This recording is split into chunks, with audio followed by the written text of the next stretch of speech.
was interesting. You said coming out the other end of it was like step one of like, oh, I'm now on borrowed time. And that's kind of what I was asking. Yeah. Is there a sense of urgency now? Yeah, Because 100%. you say, holy mackerel, that was close. Yeah, 100%. But for me, last summer was the bigger shift in my life. Like chemo was hard and it sucked, and it made my brain not work right, it made painting weird and all that. Last summer when my life really shifted, severe heartbreak and all this, like that was the thing that that was my mortality phase. That was the thing that was like, oh, the life that I was living and creating, like in a second changed. And that's what was interesting for me from my process. That at that moment, my immediate response in the initial life was like, all right, go make sad fucking angry cathartic paintings. All right. I went to the studio and I was like, I'm gonna do my normal like dumb shit. I was in my 30s, and I stopped. I was like, what the fuck are you doing? I'd stop, paintbrush gun, go walk around and drink a bottle of whiskey, which I did. Come back to him in a week and like figure out like what is the bigger, more important story to tell here that is more about being human than just like me vomiting on my pain. The body of work was very much in that world, and it was one of those moments of like it was a whole body of landscapes, which I'd never painted landscapes before, and a whole body of landscapes, and it was a new way to interact and access creative process. Yeah. So, but like when you have those moments with like you see your mortality, it's like get it out quick. I get it. I have a question, I guess, for both of you. I feel like there's humor in the work for both of you, and I just would like to hear like you talk about that. Like for Elizabeth, there's like the unicorn tapestry that turned into an alligator. There's the Costco pizza in the banana stand. Your cherry nipples and stuff. Serious business, man. Serious business. Revolutionary stuff, but there's also humor. So I just want to hear you talk about that. Your banana stand, maybe. Okay.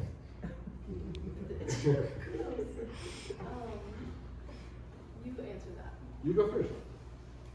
I mean, it's hard for me to do anything without humor, to be honest. Not to say it's funny, but I find it funny. And I think that making myself chuckle is always the goal. So I'm glad if it made someone else chuckle, but comedy is where the mind goes to tickle itself.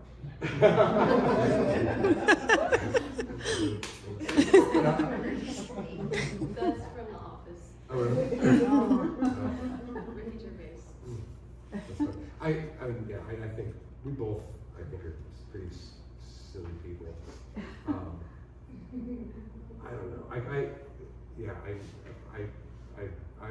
as a young human being, was exposed to way too much stuff in the 80s and 90s that I probably shouldn't have seen. That embedded itself into my head and then will inevitably come out in ways that are probably inappropriate. I don't know. And there's sometimes just like, gotta laugh at stuff. And it goes back to that. I guess I mentioned earlier, like, for me, art making is not about the mind stuff, being an intellectual about it.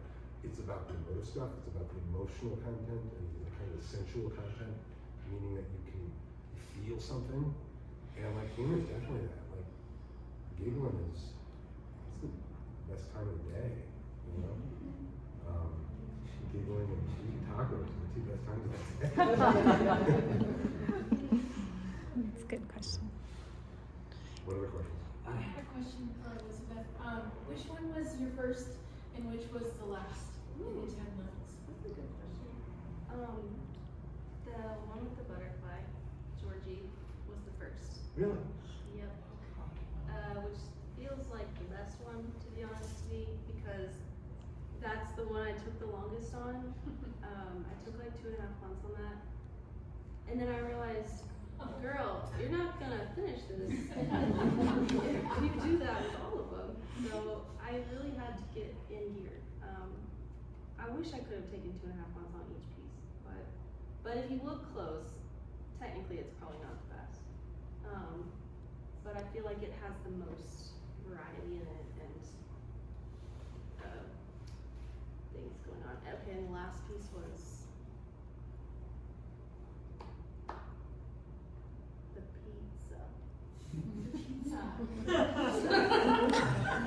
Can you tell how much that's some fun? You can start small and then go big. That's awesome. Yeah. How long did this guy take? The magnolia one? Yeah. Not too bad. That was like maybe 2 weeks. Wow. It seems like a puzzle. Yeah. No, I think I got a little better at doing the puzzles by that point. It's excellent. Yeah.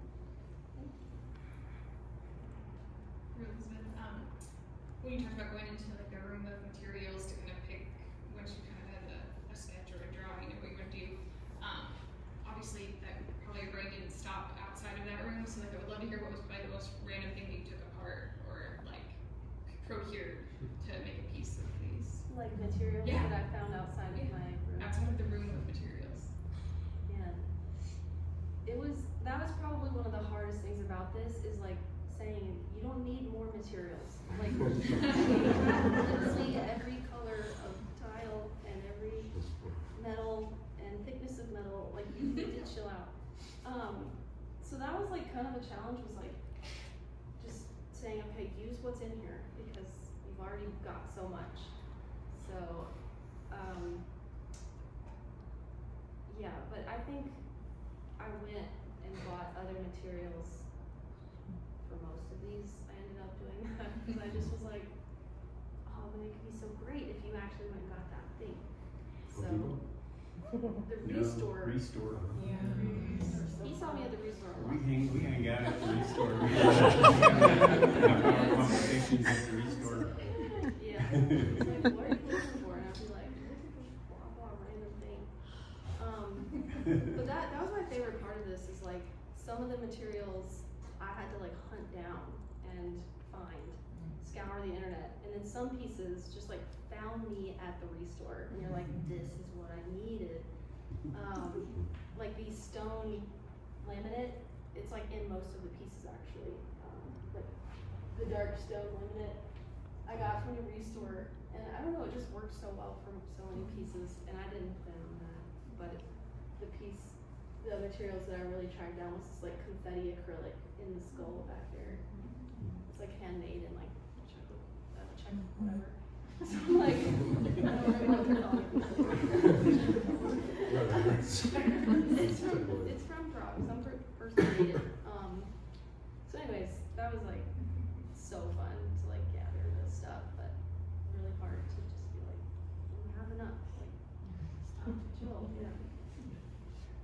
Maybe we have time for like one more question. Oh, I don't know. You guys have to fight. Three Okay, fast? 3 fast. How do you ever feel like a piece is done then? Like before you're like, do you ever feel like it's done, or do you just say it has to be done? Do you feel complete with it? No. This has to be done. Just has to be done. Okay. At one point, I printed out these calendars right when I figured out I can't take 2.5 months on each one. And Valerie was like, "You're only gonna have 6 pieces," and I was like, "Yeah, you're right. I should do more." Oh, no. I was like, "There's some details." She's like, "That's not how it works." So I just kind of mapped out like, okay, every 2 weeks you need to have a piece done. So that was kind of how I did. Mine isn't maybe more of an observation, but I'm just thinking about the sticker paintings that you did and wondering if that informed your aesthetic journey to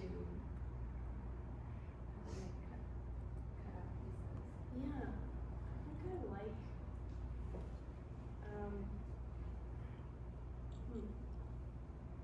I mean, the sticker thing is very much the aesthetic of like a kindergartner, and I feel like my aesthetic hasn't changed a ton since I was like 7. Like, I think I'm still really into the same things, And so I think honestly it's just like part of my aesthetic. It's just like fun things, but yeah, I feel like the sticker, yeah, I'm sure it does play a big role in the show. So one more hand. This is for both of y'all. Yeah. When you work hard for a show like this, and clearly a lot of planning and work goes into it, do you like take a break and like get out of the studio for a week or a month or something? Yeah, I'm not answer first. Yeah, I can tell you, like, I went hardcore October last year, actually it was before that, it was September, August last year through September this year, non-stop, like, stopping, like, just going.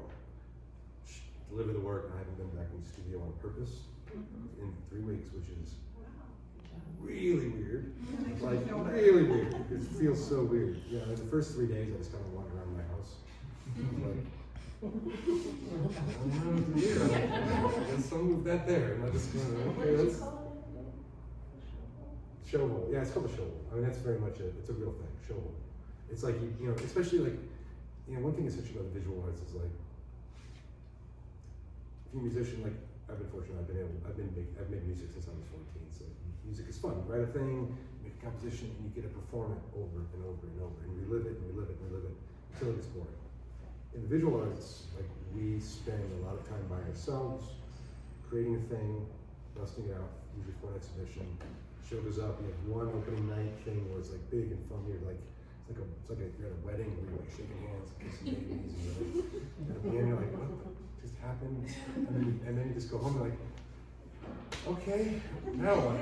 You know, I guess I can't show that body work anymore. You know, like, it's like, and that just goes away. If you don't sell it, it goes into the storage. Hopefully some of the galleries outside of the city can pick it up and show it sometime. But it's like, very cool. And then eventually you gotta clean out that closet, so you do a discount painting sale in 2 years, and you gotta unload the work, and it's a really weird experience because like it's just like this emotional attachment that then just stops. Which I always try to preach to my students, like, don't paint for exhibition, paint to have an exhibition always ready, so you never experience show, right? Now I personally just said, stop painting you gotta stop painting for a month, and like I've been itching. Like I was in Santa Fe last weekend with my friend Romeo, and we were gonna paint. I was like, I told myself I wouldn't paint, so I didn't, and it feels really weird. And like, I want to go and paint tonight, but the Nuggets are playing tonight, so that takes care of it. But you know, so like it's got more ideas coming. It's, you know, it's something needed for me. What you think? Yeah, I usually feel pretty like exhausted after the show. I just like don't want to make art for a while. So that's why every time I'm like, I'm not doing another show. Like every time. I say I'm not doing this. Again. It's stupid. Yeah, and then it's like probably how people are with having kids is like you forget how hard it was. You're like, let's do this again. Yeah, I don't know what that's like, but It's a real thing. I mean, artists out there, you guys who've done this before, like, you get it. Like, it's, but you know, I know for myself, it's something that if I stop for too long, I get real itchy. I get real bitchy. It's like good. Just can't stop spreading dirt on stuff. So.